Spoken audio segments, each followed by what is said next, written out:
Assalamualaikum warahmatullahi wabarakatuh. Kami dari kelompok 1 akan mempresentasikan hasil diskusi kami yang tentang fitrah beragama bagi manusia. Sebelum mempresentasikan hasil diskusi kami, saya akan memperkenalkan kelompok saya terlebih dahulu.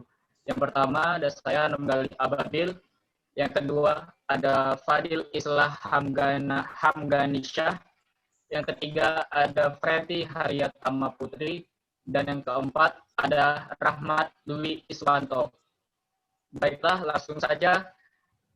Yang pertama akan dibacakan oleh Freddy. 1. Manusia terlahir dalam keadaan fitrah. Asyarif Ali bin Ahmad Al-Jurjani, seorang ahli bahasa Arab dari Persia, mendefinisikan fitrah sebagai watak yang senang menerima agama. Sedangkan para fuqaha atau ahli fikih mengartikannya sebagai tabiat yang suci dan asli yang dibawa manusia sejak lahir, belum pernah disentuh oleh cacat atau aib apapun. Manusia adalah makhluk Allah Subhanahu wa Ta'ala yang diciptakan sesuai dengan fitrahnya, sesuai dengan hadis Rasulullah Shallallahu Alaihi Wasallam. Tidaklah dilahirkan seorang anak melainkan atas fitrahnya. Hadis riwayat Muslim. Di antara fitrah manusia itu adalah beragama, mempertahankan hidup, melanjutkan jenis, mempertinggi taraf hidup, rasa keadilan, ingin senang, ingin selamat, ingin bahagia, ingin hidup bersama, ingin berkuasa, ingin kaya, ingin baik, ingin dihargai, dan lain sebagainya. Profesor Dr. Hamka yang mengatakan bahwa rasa bertuhan adalah perasaan yang semurni-murninya dalam jiwa manusia. Sedangkan Said Sabiq mengatakan fitrah keagamaan adalah satu-satunya fitrah yang membedakan antara manusia dan hewan, yakni insting keagamaan atau religious instinct. Alasan manusia membutuhkan agama ialah 1. Karena keterbatasan akal dan kemampuan manusia. 2. Sebagai obat kegelisahan dan kegersangan hati. Dan yang ketiga, sebagai tempat mencari keselamatan dan kebahagiaan di dunia dan di akhirat. Tujuan beragama di antara lain dijelaskan oleh Allah Subhanahu wa taala dalam surat Yunus surat ke-10 ayat 51 yang memiliki arti, hai manusia, sesungguhnya telah datang kepadamu pelajaran dari Tuhanmu dan penyembuh bagi penyakit yang berada dalam dada, dan petunjuk serta rahmat bagi orang-orang yang beriman. Dalam kitab Tafsir Al-Azhar, Hamka menjelaskan bahwa fitrah dalam arti keinginan yang kuat untuk beragama tauhid sudah diciptakan Allah Subhanahu wa taala pada diri manusia sejak manusia itu berada di alam wujud ilmi atau alam roh. Seperti yang dijelaskan Allah Subhanahu wa taala dalam surah Al-A'raf surat ke-8 ayat 172 yang berarti, dan ingatlah ketika Tuhanmu mengeluarkan keturunan anak-anak Adam dari sulbi mereka dan Allah mengambil kesaksian terhadap jiwa mereka seraya berfirman, bukankah aku ini Tuhanmu? Mereka menjawab, betul, engkau Tuhan kami. Kami menjadi saksi.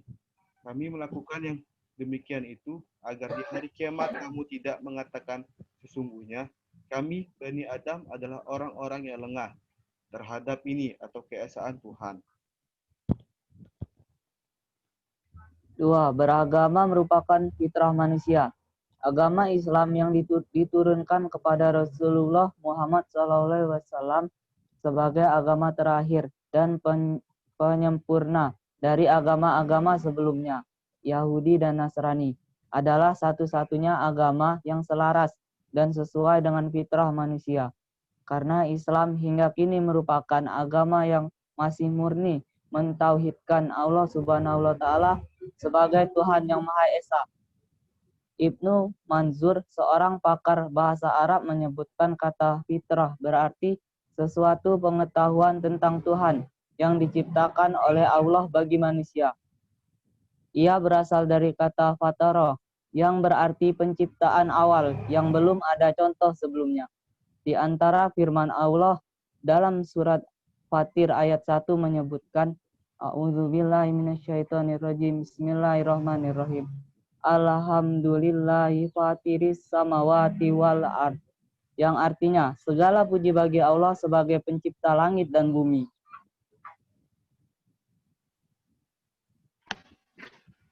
Ibnu Abbas menyebutkan bahwa ia tidak mengetahui makna Fatir al-Samawati wal al-Ardi sampai pada suatu hari melihat dua orang Arab bertengkar tentang kepemilikan sumur.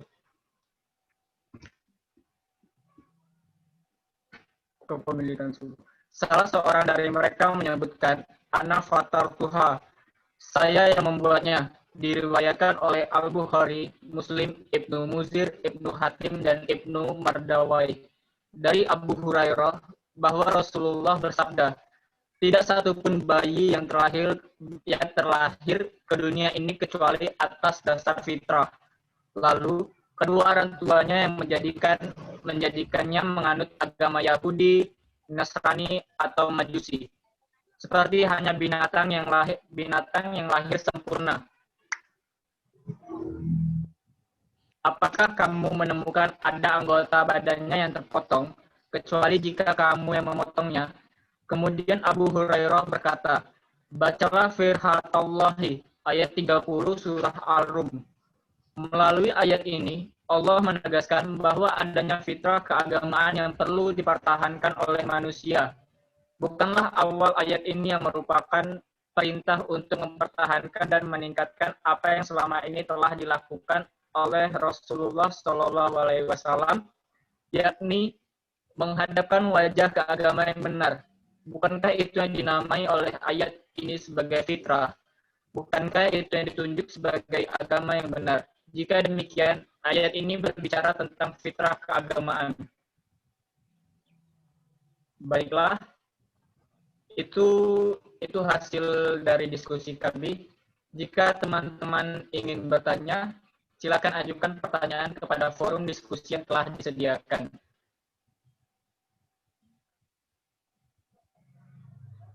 Saya akhiri.